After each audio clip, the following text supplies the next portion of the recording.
Buenas noches, bienvenidos al último programa de Contrastes Ecuador 2021, Hechos y Retos, con el que se cierra este año. Es inevitable cuando se concluye un periodo como este, que los espacios de análisis e información como Contrastes recuerden las cuestiones que nos han preocupado como país y también, como es inevitable, los retos que tenemos pendientes para el siguiente.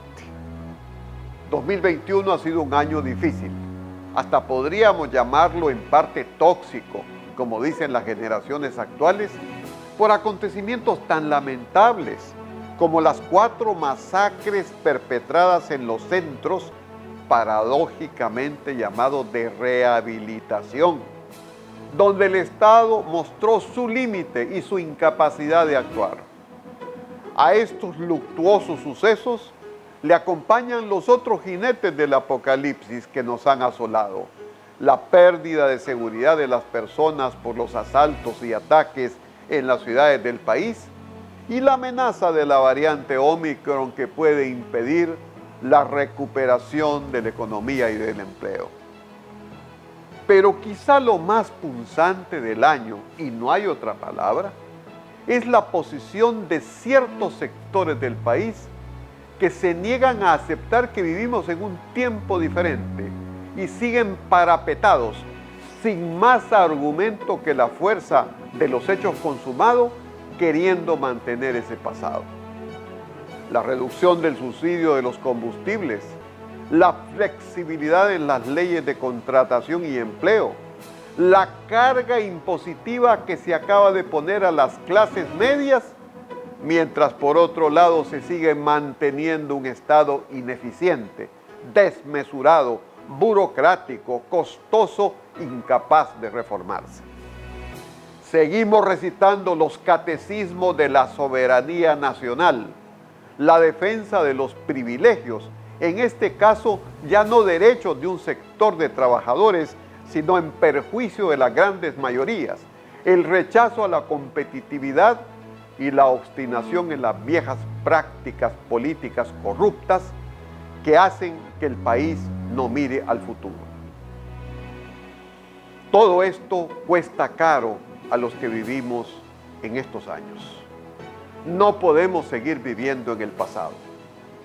Por ello, para este programa, hemos pedido a 6 expertos analistas explicarnos lo que sucedió en 2021 y las perspectivas del 22 en lo jurídico, lo económico y lo comunicacional. Ciertamente quedamos con deuda. Hay otros temas igualmente importantes, quizá no tan relevantes para la crónica ligera de todos los días, como los problemas de la cultura, es decir, de la calidad de vida, el cambio en las costumbres que experimentamos, los problemas éticos planteados en el mundo de la diversión y en el arte, todos ellos insumos indispensables del vivir. Les dedicaremos su debido espacio en 2022, lo mismo que a lo que sucede en los países vecinos. Nada más pues en esta noche que dar mi agradecimiento a ustedes, que como he dicho, son la razón de ser de nuestros programas y cuya sintonía nos permite seguir adelante. Gracias a nuestra infatigable y animosa conductora Catherine Calero y a todos aquellos que integran el Consejo Editorial de Contrastes, al equipo del CEPA y a la Facultad de Comunicación de la UES por su apoyo constante, a todas las personalidades que aceptan nuestra invitación a participar en cada espacio y que nos honran, a Relaciones Públicas y Marketing de la Universidad. En fin, que este nuevo año 2022 sea tan cercano a nosotros que nuestros sueños comiencen en verdad a realizarse. Nos vemos entonces, como siempre, en el canal YouTube UES. Adelante, Catherine. Muchas gracias, doctor. En el año 2021 han ocurrido diversos acontecimientos importantes. ¿Cómo se levanta un país con una pandemia de por medio? Ecuador atraviesa por una crisis económica, política y social. Desempleo, violencia, crimen organizado, masacres carcelarias, hospitales públicos sin insumos, corrupción política, temas urgentes que requieren atención y análisis. Hoy en nuestra última edición de Contrastes de este año, denominada Ecuador 2021, Hechos y Retos, analizaremos la realidad ecuatoriana desde tres ejes: justicia para la estabilidad, producir para crecer y comunicar para el posicionamiento. El rol del presidente de la República ha sido protagónico y determinante en el tema de la justicia.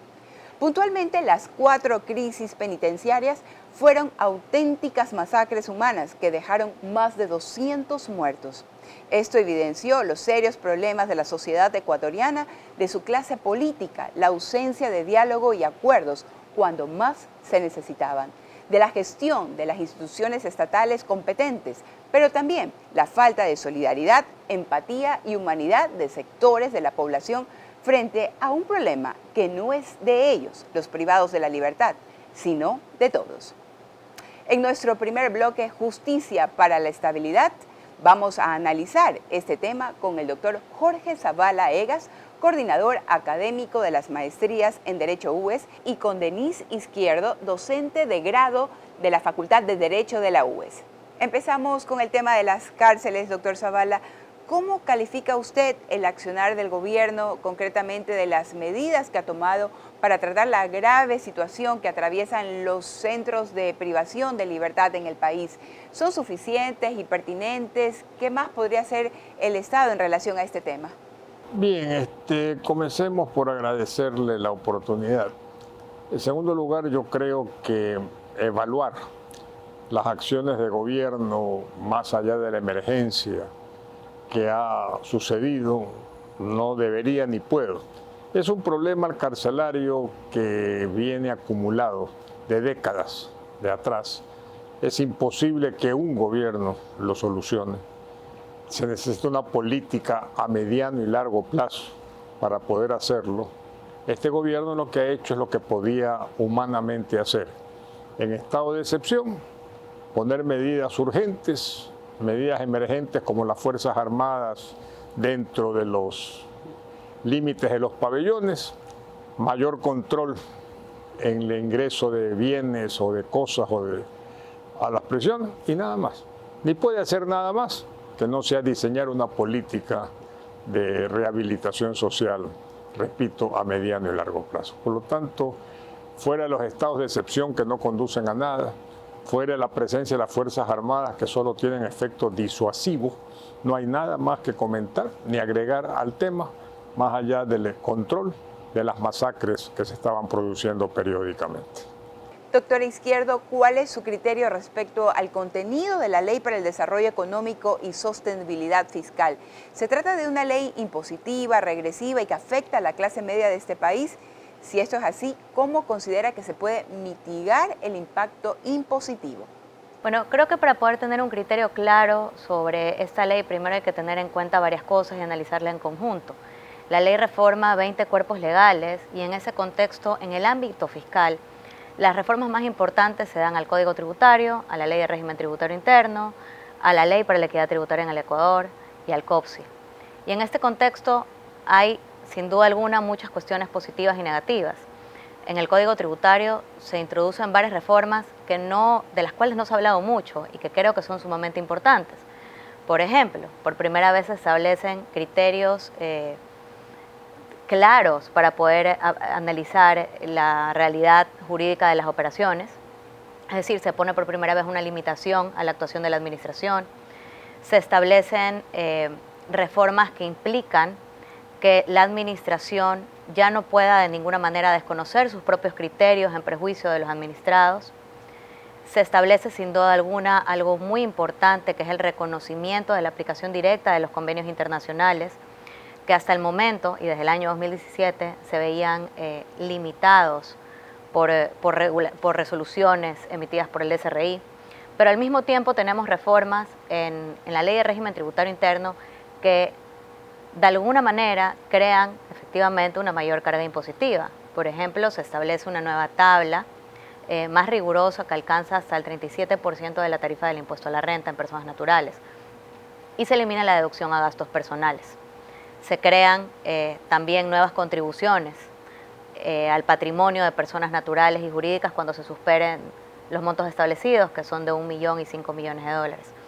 Entonces, yo no creo que pueda hablarse de una norma que es completamente buena o perjudicial. Creo que su análisis en conjunto trae muchas cuestiones positivas. A la vez, evidentemente, crea una mayor carga tributaria, eso es indudable si hay un régimen impositivo nuevo. ¿Y cómo puede mitigarse esa parte? Creo que hay varias cuestiones que son un reto ahora para el gobierno. Lo primero va a ser, pues, justificar a través de la prestación de servicios efectivos, ¿verdad?, este aumento de impuestos. Pero también creo que la propia ley trae algunas cuestiones que de alguna manera mitigan este impacto. Por poner un ejemplo, crea una mayor seguridad jurídica, establece la mediación como un método alternativo de la solución de los conflictos tributarios, lo cual sin duda alguna implicará menor coste para los contribuyentes, establece la posibilidad de remisión, establece beneficios por pronto pago de obligaciones tributarias. O sea, ¿la misma ley traería la forma de mitigar? Sí. ¿Los efectos económicos? Yo creo que muchos sí. Habrá otras formas de mitigar que tiene que el Estado en estos momentos buscar, como por ejemplo la prestación de esos servicios para justificar este incremento de impuestos. A ver, a nadie le gusta pagar más impuestos, a mí en lo personal tampoco, pero creo que algo que requerirá el gobierno, sin duda alguna, será demostrar que esa necesidad de mayor carga impositiva viene aparejada con mayores beneficios para los ciudadanos. Gracias, doctor. Doctor, ¿sus criterios sobre esta ley? Bueno, fuera de la circunstancia de la necesidad o no de la ley tributaria, lo cual los técnicos dicen que era necesaria incrementar la recaudación y que este es un medio de hacerlo. A mi criterio, sí, evidentemente se ha buscado un segmento a quien castigar con la recaudación, que es la clase media. Evidentemente ahí está lo fuerte del peso tributario. Se va a sentir, sobre todo en la limitación de deducciones de impuestos, se va a sentir mucho, porque va a salir del propio ingreso el pago de educación, de salud, de vivienda, sin poder deducir de la carga impositiva. Eso va a ser por lo menos el sacrificio de un salario al año. En clase media eso pesa mucho, porque ese salario sirve para pagar pensiones, para pagar salud, para pagar cuota de hipoteca, para pagar cuota de vehículo, que es el entorno de la clase media. Por lo tanto, creo que falta visión de clase media en el proyecto, tal como está. En segundo lugar, hay instituciones nuevas que permiten, pero no precisamente efecto tributario. Por ejemplo, el sinceramiento de los activos en el exterior. Es un cobro que más bien va a permitir el reingreso de capitales y darle liquidez mayor de fortalecimiento a la divisa. Esa es una institución bastante aceptable que ha sido probada en España, en Chile. Espero que en el Ecuador también dé resultado. En cuanto a innovaciones, sí, se me parece que es prudente la introducción de la mediación en cuanto a los elementos de hecho de la obligación tributaria, es decir, mediar en cuanto a qué hechos son generadores de renta y qué hechos no son generadores, ayuda mucho a la a veces distorsionada interpretación jurídica que hace el SRI de determinados elementos materiales de la obligación tributaria. Y en fin, lo que ha dicho Denise. Pero en definitiva, el problema es que alguien tenía que salir golpeado. Creo que salimos todos con el aumento generalizado de precios que va a haber por el efecto impositivo y tendremos que aguantar el sacudón para pagar el costo de la pandemia, todos, y a su vez tratar de mitigar la caja fiscal, que se fue por el lado tributario antes del sacrificio del gasto público. Para terminar, doctor, su evaluación jurídica de este 2021. Bueno, algo tengo que reconocer, que por fin tenemos un presidente apegado a la Constitución.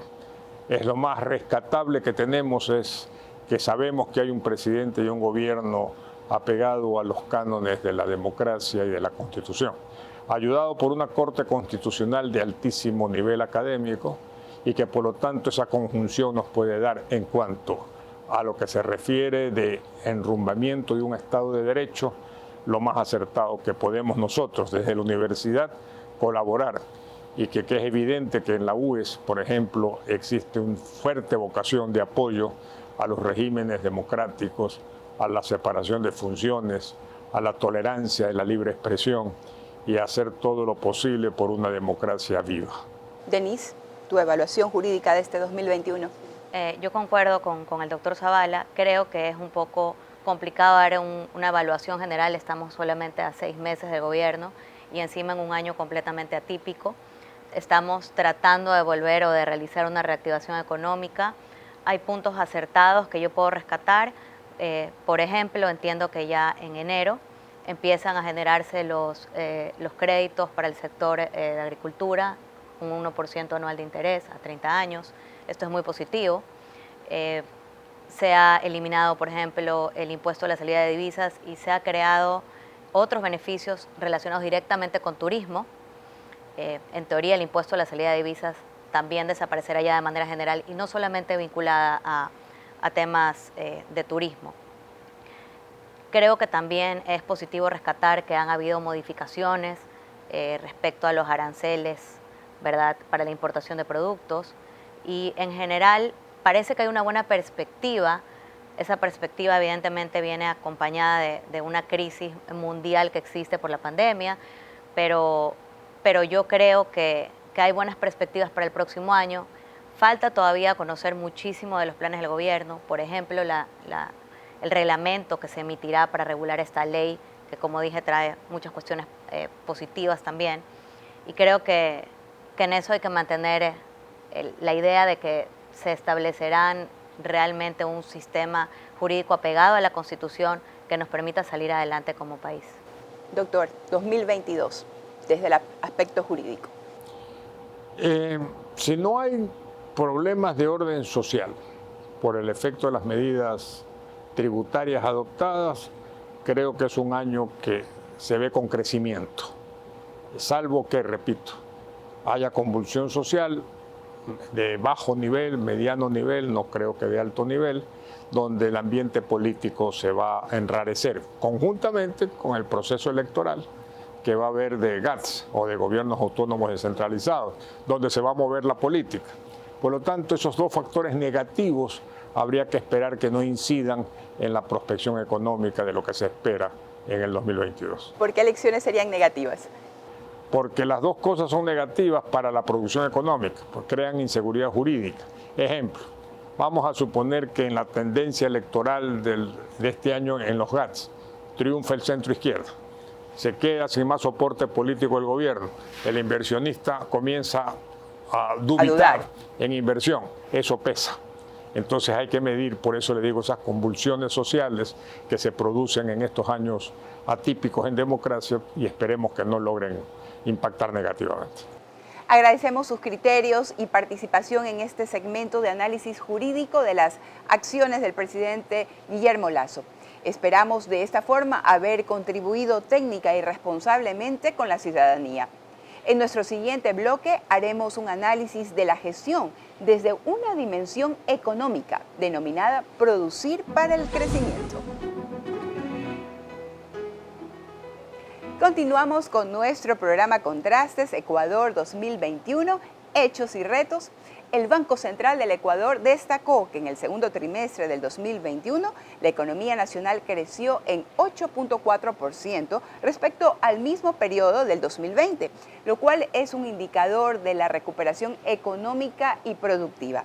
El gobierno de Guillermo Lasso le ha dado prioridad al tema económico a través de la Ley Orgánica para el Desarrollo Económico y Sostenibilidad Fiscal que se aprobó recientemente y cuya ejecución prevé recaudar 1.900 millones de dólares en los próximos 2 años. Para analizar este tema hemos invitado al economista Alberto Dají, que está con nosotros en el estudio de televisión de la Facultad de Comunicación de la UES, y al economista Gabriela Calderón, quien nos acompaña vía Google Meet.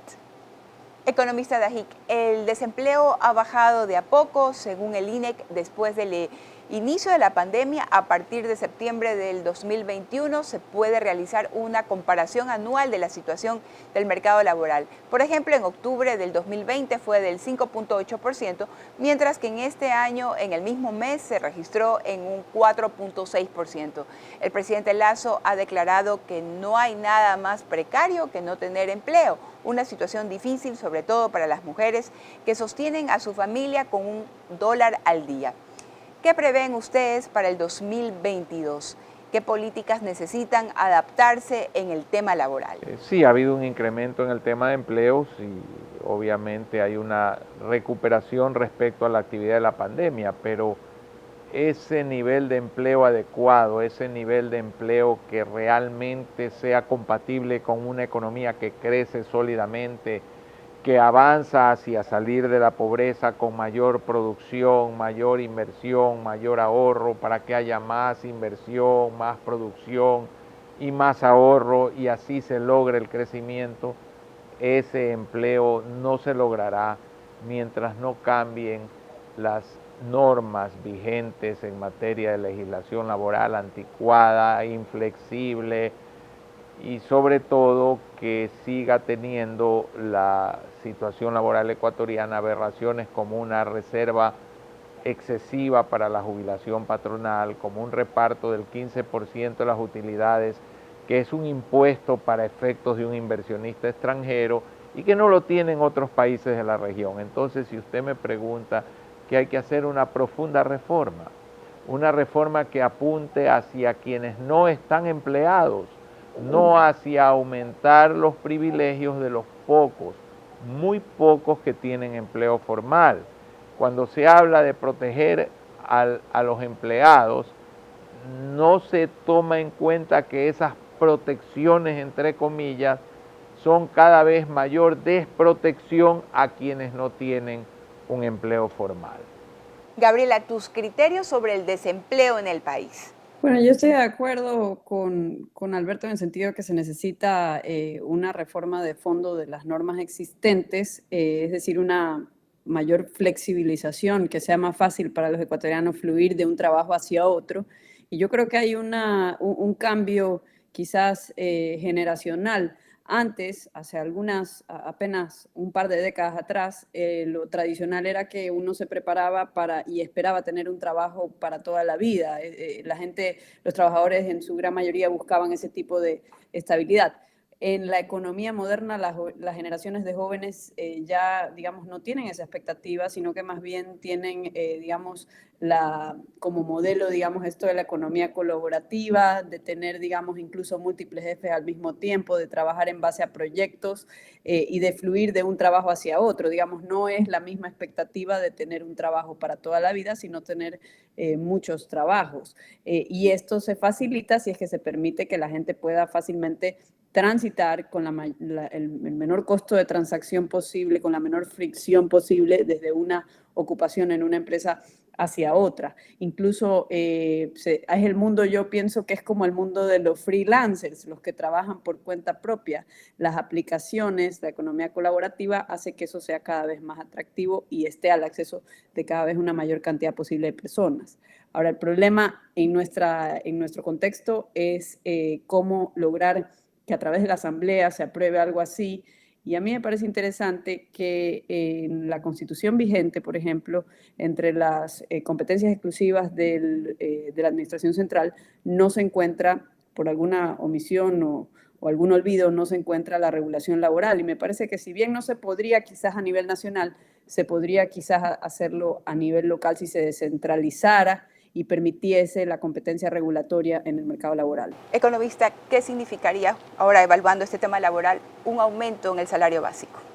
El aumento del salario básico en un país que ha tenido básicamente meses deflacionarios durante la pandemia y que además tiene el salario básico más alto de Latinoamérica junto a Chile y Uruguay, países de un nivel de vida muchísimo más alto que el nuestro. Esa elevación es peligrosa y afecta fundamentalmente a sectores intensivos en mano de obra, y muchísimo más a los de exportación. ¿Por qué? Porque el sector exportador no tiene la capacidad de transmitir ese aumento de costos al precio, porque el sector exportador toma el precio del mercado internacional. Entonces, para un sector como el bananero, el camaronero, el sector pesquero, el sector de las flores, todos los sectores de exportación en general, el tema es sumamente complejo. Ya el Ecuador arrastraba el problema que entre el 2006 y el 2015, mientras la inflación promedio del país fue el 45%, el aumento de los salarios superó el 120%. Es decir, el salario subió mucho más rápidamente que la inflación general, haciendo por lo tanto poco atractivo contratar más mano de obra, haciendo difícil para las empresas contratar personal. Y ahora con esto de que se está pensando en una elevación del salario, ciertamente hay un conflicto con una política de apoyo a los sectores intensivos en mano de obra y a la generación de empleo. Lo que la elevación del salario mínimo hace cuando ésta está más allá de las posibilidades reales de la economía es desmotivar la contratación de personal, y esto no es lo que quiere el Ecuador. Repito, mi mayor preocupación, los sectores de exportación. Gracias, economista Gaby. La Ley Orgánica para el Desarrollo Económico y Sostenibilidad Fiscal ha generado una serie de incentivos hacia las micro y pequeñas empresas. Además, según análisis de la revista Gestión, la distribución de la riqueza en Ecuador es desigual y existe poca capacidad de recaudación del Estado, pues la mitad de la población gana menos de $500 y el 10% percibe más de $1.500. En relación con los cambios en el impuesto a la renta de las personas naturales, ¿considera que esto desmotiva al que se esfuerce y gana más? ¿O es justo en una economía en recesión gravar con más impuestos a la clase media y media alta? Están relacionados el problema de la informalidad en el mercado laboral y el problema de una escasa base para el cobro de impuestos. El problema de fondo del sistema tributario del Ecuador, por una parte, es que castiga el ahorro y el capital porque está más cargado, digamos, pretende cobrarle, digamos, más impuestos al capital que al consumo. Y por otro lado, el otro problema, que yo creo que es el principal problema, si vamos a tomar un problema a la vez, es que muy pocos pagan impuestos. Y entonces la sociedad no comparte la carga del Estado y siente que recibe algo a cambio de nada, y eso afecta, perjudica la cohesión social. Esto afecta, es un problema político muy profundo. Y realmente no se resuelve eso con la mal llamada reforma tributaria. Y yo le voy a contar, más allá de lo que se puede hablar de estadísticas y de que las principales víctimas son, digamos, los empleados en relación de dependencia y los profesionales, también afecta a las empresas pequeñas y medianas. Yo conozco el caso de un pequeño restaurante que tiene 5 empleados y producto de la reforma tributaria va a tener que prescindir de uno de sus 5 empleados, porque además se ha anunciado el aumento de salario mínimo, más los costos adicionales al sueldo mínimo, digamos, que hay que, digamos, que le cuestan al empleador por contratar a una persona en el sector formal.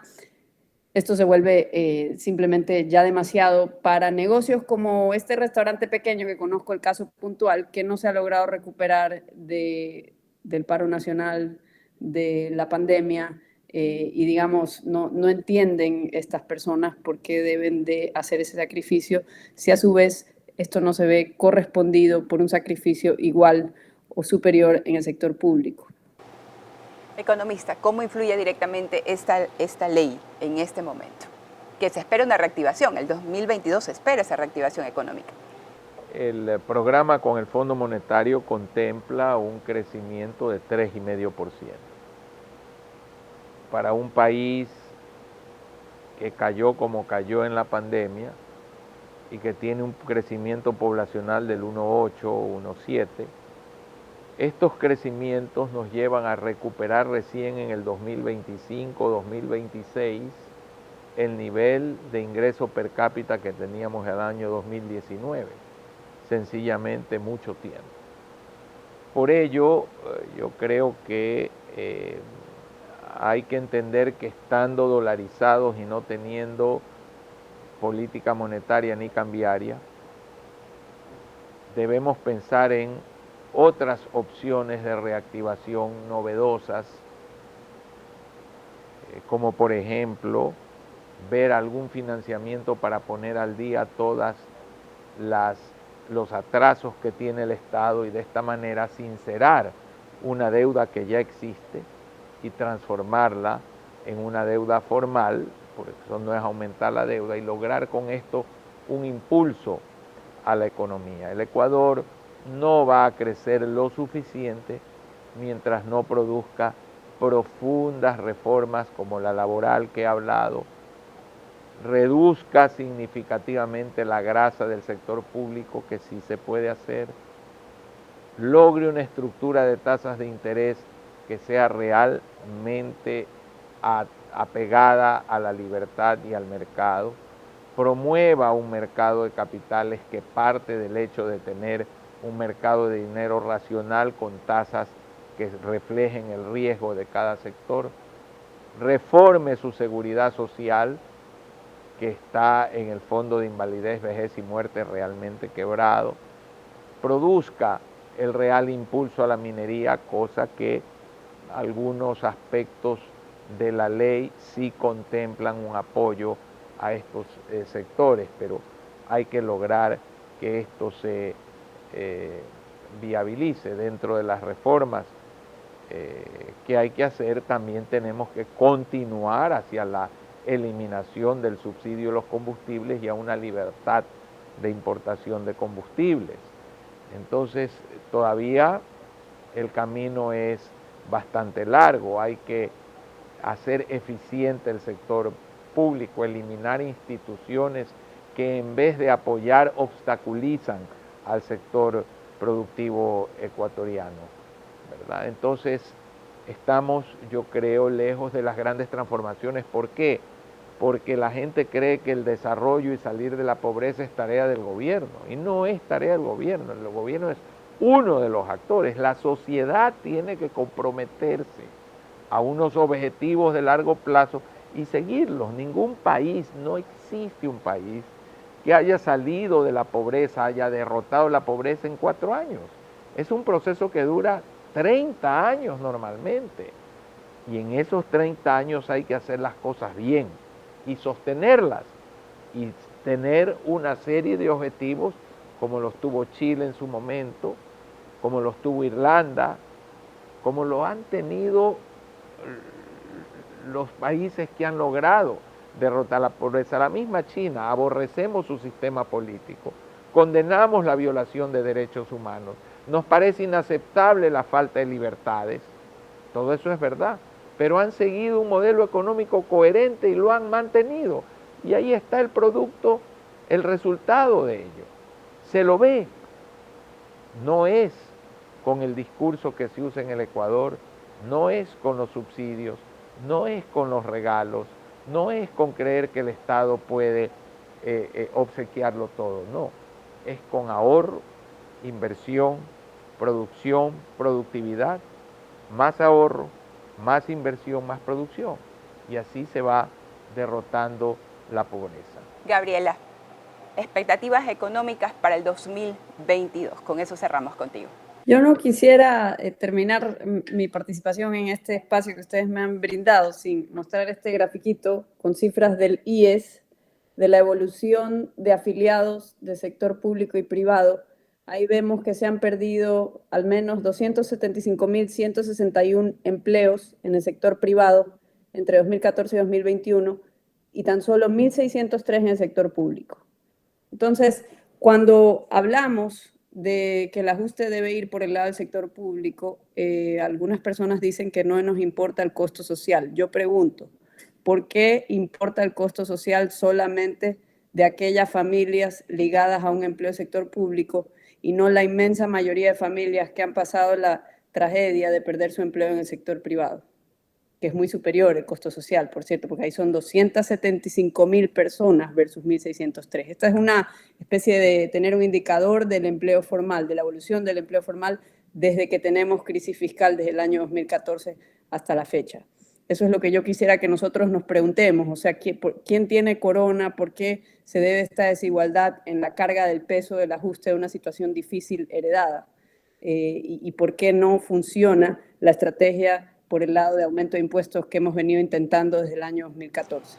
¿Qué podemos esperar los ecuatorianos en el 2022? Yo creo que lo que podemos esperar es más o menos lo que proyecta el informe del FMI que citaba Alberto, un crecimiento que es insuficiente para que haya una verdadera recuperación económica. Es decir, según les tomamos la palabra, según sus mismas proyecciones, bajo su prescripción, no se va a dar una recuperación del crecimiento que sea lo suficiente como para, digamos, volver a estar por encima de los niveles de la prepandemia. Y esto de aquí es producto de desalentar las inversiones del ahorro y darle prioridad a cerrar el déficit sacrificando el crecimiento. Yo creo que así no se va a resolver el déficit porque siempre se suele recaudar con estos impuestos menos de lo proyectado y se suele aumentar el gasto por la cantidad de lo que se esperaba recaudar adicionalmente.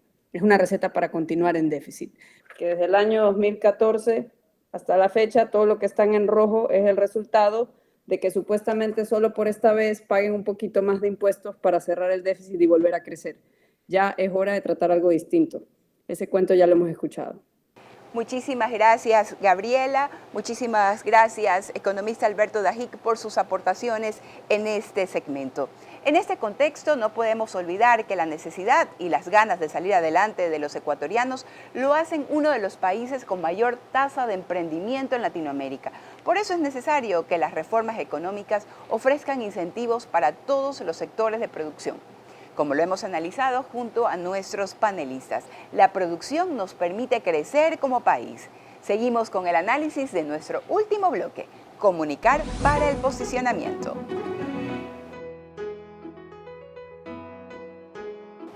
En los años 70, el politólogo James Simpson indicó que el ciclo de la aprobación presidencial tiene 3 etapas: expectativa, desilusión y olvido. A pesar de los índices de aceptación que se mantienen altos, está claro que la luna de miel ya ha terminado entre Lazos y sus electores. Ante este fenómeno, la comunicación es una herramienta imprescindible para que el primer mandatario mantenga el apoyo durante sus 4 años de gestión.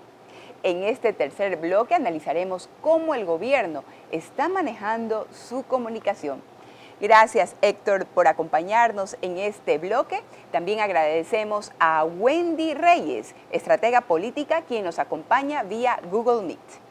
Durante su primer mes de gestión, la aceptación del presidente Lasso arrancó con el 71.4%, en lo cual tuvo gran incidencia el exitoso plan de vacunación. Pero ahora que una gran parte ya de los ecuatorianos está vacunada, ¿qué opinan ustedes sobre cuál es el tema más importante que el gobierno está comunicando? En los últimos meses se han tocado temas como la reactivación económica, el retorno progresivo a clases, la justicia para políticos y policías enjuiciados injustamente. ¿Pero todo esto es suficiente? ¿Cuáles son las fortalezas y debilidades que necesitan más atención en la comunicación del gobierno? Héctor. ¿Qué tal, Catherine, Wendy? Un gusto estar con ustedes. Todo gobierno comete deslices, lapsus, eso es parte de la naturaleza humana. A todos nos pasa. Lo importante es saber rectificar y saber posicionar los mensajes correctos en los temas que son importantes. Yo creo que el gobierno, en los casos que mencionas, pues a veces algún vocero se ha expresado mal o no ha sido claro. Pero me parece que no han sido temas que han trascendido en la mayoría de casos más allá del día o del momento de las redes sociales. Yo creo que en eso más bien el presidente ha sido cauto en no sobreexponerse en muchos temas, ¿no? A diferencia de lo que estábamos acostumbrados antes, ¿no? Un presidente que pasando un día decía cualquier cosa y como todo en la vida, mientras uno más habla más se equivoca también, así que creo que el presidente en eso hace bien en ser cauto en ciertos temas y más bien dedicarse a expresarse cuando realmente corresponde. Wendy. tus criterios al respecto. Gracias, Catherine. Un gusto estar contigo, Héctor, y a todos los que nos escuchan y nos ven aquí en Contrastes. Creo que hay que hacer una diferenciación que es súper importante en cuanto a errores desde la gestión pública, ¿no es cierto?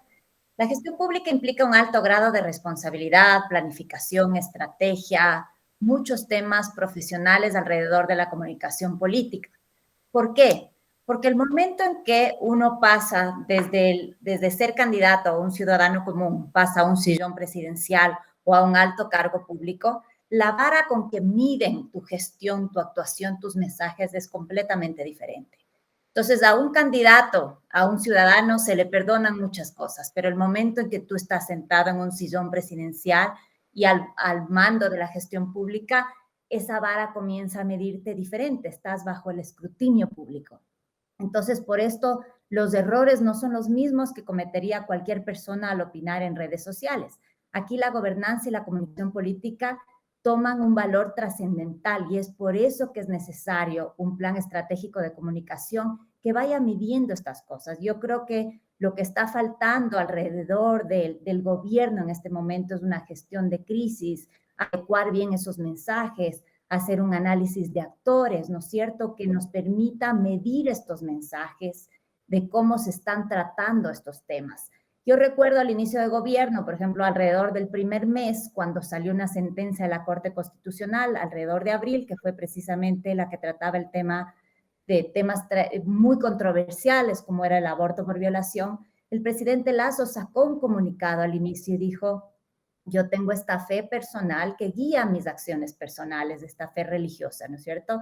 Pero el momento que estoy sentado en el sillón presidencial, yo tengo otros valores democráticos y republicanos que responder y que guían la vida pública, como es la división de poderes, el Estado laico, el respeto a quienes responden y piensan distinto. Y creo que hay que retomar esta misma medida.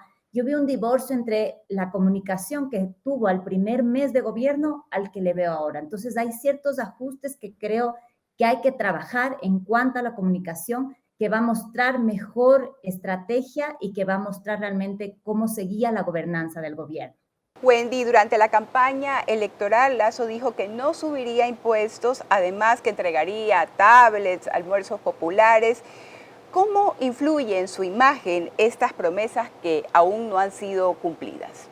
Las promesas de campaña marcan un punto trascendental, porque es desde ahí donde se comienza a valorar un gobierno, ¿no es cierto? Y esto implica un proceso en sus primeros 100 días de gobierno, que es cuando el presidente comienza a afinar estas mismas promesas, dice cuáles se van a cumplir, pero también es un punto para actualizar expectativas frente a la opinión pública, ¿no es cierto? Porque en campaña escuchamos muchísimas cosas en las redes sociales, en los debates, pero una vez que hay este cambio que yo les llamo de la agenda de campaña a la agenda de gobierno, es un paso trascendental precisamente para ajustar estas expectativas. Entonces, lo que se dijo, lo que viene, es el momento de mostrar este liderazgo, esta visión, el momento en cómo voy a solucionar los problemas de los ciudadanos, hacia dónde va a ir el Ecuador en estos 4 años. ¿Dónde quiero que esté el Ecuador para el 2030? Y es precisamente el momento en que los ciudadanos dicen, bueno, ¿qué me ofreció el presidente en campaña y qué me va a cumplir? Pero también pasa por resolver las crisis que existen. En el momento en que el presidente Lasso asumió el poder, teníamos 3 crisis que creo que siguen de alguna forma vigente, que era la crisis sanitaria, la crisis económica y la crisis política o de gobernanza, ¿no es cierto? La crisis sanitaria de alguna forma se fue resolviendo y ya no es el principal problema de los ecuatorianos gracias a la vacunación. Pero tenemos una crisis económica y una crisis política y de gobernanza que todavía están ahí. Y entonces el arte de qué pasó con lo que ofrecí en campaña es cómo yo tengo el manejo y esta gestión política para poder llevar a cabo. En el tema de los impuestos, por ejemplo, si la principal preocupación en este momento, el principal problema de los ecuatorianos es precisamente la economía, si hay mucho desempleo, el subir impuestos realmente no está resolviendo de una forma articulada esta crisis. Entonces, ¿cómo comunicacionalmente yo les explico a los ciudadanos qué es lo que va a pasar con esta ley? ¿Cómo es que vamos a superar esta crisis? Yo creo que ahí falta ajustar, el mostrarnos el camino, el contarnos una historia de cómo se está resolviendo esto y cómo va a ser para el bienestar de todos los ecuatorianos. Héctor, ¿qué le está faltando a esta imagen? A ver, yo creo que este no es solamente un problema de imagen y de comunicación. Recuerdo que el presidente Maguad en su época decía gobernar es comunicar, y con acierto Ralph Murphy, que en paz descanse, le replicaba un ratito: presidente, comunicar es comunicar, gobernar es gobernar. Son dos cosas distintas y uno comunica en función de lo que gobierna. De la mejor forma. Claro, porque no se puede comunicar lo que no hay. Entonces, yo creo que aquí estamos hablando de temas políticos y económicos. Coincido con lo que dice Wendy. Yo añadiría una cuarta crisis, que es la crisis de inseguridad que está viviendo el país. Con respecto a las promesas de campaña, el presidente ha cumplido una importantísima, que es la vacunación a 9 millones de ecuatorianos en 100 días. Hoy ya se ha superado ese número y eso es positivo, y no hay que darlo por sentado, ¿verdad? Porque si vamos solamente a países vecinos, ellos no han logrado hacer eso. Gracias a eso en el Ecuador empieza a normalizarse de a poco también la situación económica. Ha habido crecimiento de empleo en estos últimos meses sin que todavía lleguemos a recuperar los empleos perdidos, pero eso es positivo. Ahora, lo que en cambio a mí me preocupa es el incumplimiento de la promesa de no subir impuestos. El presidente dijo clarito en campaña que no iba a subir impuestos. Todos conocíamos en ese momento ya la situación del país. No creo que se pueda, como Lenín Moreno ahorita recién, a alguien a decir no sabía cómo estaba la mesa. Es más, yo nunca le creí eso a Lenín Moreno tampoco, pues esto todo el mundo lo advertía. Yo creo que ahí va a haber un golpe fuerte, sobre todo cuando la gente empieza a pagar estos nuevos impuestos, porque ahorita se acaban de aprobar. Recién la clase media va a sentir esto en las retenciones que le dan el próximo año, y luego en el 2023, cuando casi a la par de las elecciones seccionales, van a tener que declarar pues, y pagar estos nuevos impuestos, sobre todo el impuesto a la renta. Vamos a ver ese impacto. De cara al futuro, yo creo que lo que le queda al gobierno en este momento es demostrar si con esta recaudación de más impuestos, incumpliendo lo que se prometió en campaña, ese dinero se va a utilizar, en cambio, para mover la economía con crédito a los agricultores, con obra pública. Es decir, por lo menos que la gente llegue a decir, bueno, pago más, pero estoy viendo el resultado. ¿Eso ayudaría? Yo creo que sí. Primero que eso se dé en la práctica, y luego que eso, dándose en la práctica, se comunique adecuadamente. Vamos a ver, creo que ese es el gran desafío del 2022. Y debe ser dentro del 2022. Por supuesto, porque si no la gente simplemente se queda con el dolor de que pago más, pero no veo nada a cambio. Y ahí también mencionabas las tablets, almuerzos populares, computadoras que se ofrecieron. Bueno, me está sacando más plata, entonces que se vea con resultados a favor de las familias ecuatorianas. Héctor, ¿cómo queda la relación con la Asamblea luego de que se aprobó la última ley económica con la abstención del correísmo? ¿Sigue siendo un escenario posible de muerte cruzada? ¿Cómo ves esta situación? Yo creo que el escenario de muerte cruzada hoy es muy improbable. Primero porque el presidente Lasso no tiene los números que tenía hace apenas 3, 4 meses. O sea, creo que en este momento una reelección de él sería incierta, no digo imposible, pero sería incierta. Segundo, porque el presidente no tiene mayoría ahorita en la Corte Constitucional. Y en una muerte cruzada, para poder legislar, la Corte tiene que avalar los decretos leyes que dicte el Ejecutivo, y entiendo hoy que esa relación no es buena, sobre todo a partir de la crisis carcelaria. Y en tercer lugar, porque parece que se ha logrado un acuerdo tácito con el correísmo cuando se abstienen, y gracias a esa abstención en la Asamblea se produce que pase por el Ministerio de la Ley con sus cuestionamientos, incluso jurídicos, esta nueva reforma económica que tiene más impuestos y tiene también cosas positivas que tampoco hay que desconocer. Así que vamos a ver a futuro. Yo personalmente creo que el presidente Lasso debería hacer lo que hizo Gustavo Noboa, gobernar sin pensar en la Asamblea. Recuerdo que el mismo presidente dijo en algún momento que de las 10 cosas que necesita el país, 9 no requieren de la Asamblea. Bueno, entonces creo que el gobierno debe enfocarse en esas 9 y la Asamblea pues que se siga desgastando solita, lamentablemente. Ojalá eso cambiara, ¿no? Wendy, gobernar sin pensar en la Asamblea. ¿Qué opina usted? Yo creo que ya en la práctica esto es bastante complicado porque primero en democracia vivimos en una división de 3 poderes, ¿no es cierto? Que en la Constitución tenemos inclusive más. Yo creo que precisamente el ajuste que decía Héctor en algún momento de que no solo es la comunicación, sino en general es la gestión, es lo que también hace falta como manejarlo de otra forma, ¿no es cierto? Esta comunicación, lo que ha dicho Héctor es verdad, no existe mayoría en la Asamblea Nacional. Y esto implica que va a haber muchísimos problemas porque por un lado necesitamos colegislar de alguna forma, que se apliquen algunas leyes que necesita este gobierno como para resolver las crisis. Entonces, el no tener mayoría, yo me pregunto, si es que se habla de este pacto con UNES o con los correístas, esto es para esta ley insignia que de alguna forma se necesitaba para salir de la crisis económica y para lo que este gobierno ha trazado también compromisos con organismos multilaterales, ¿no es verdad? Pero ¿qué va a pasar mañana? Entonces creo que vamos a pasar también a tener que hacer otro pacto o es un pacto de mediano y largo plazo. ¿Qué va a pasar con esta relación? Porque no existe una mayoría.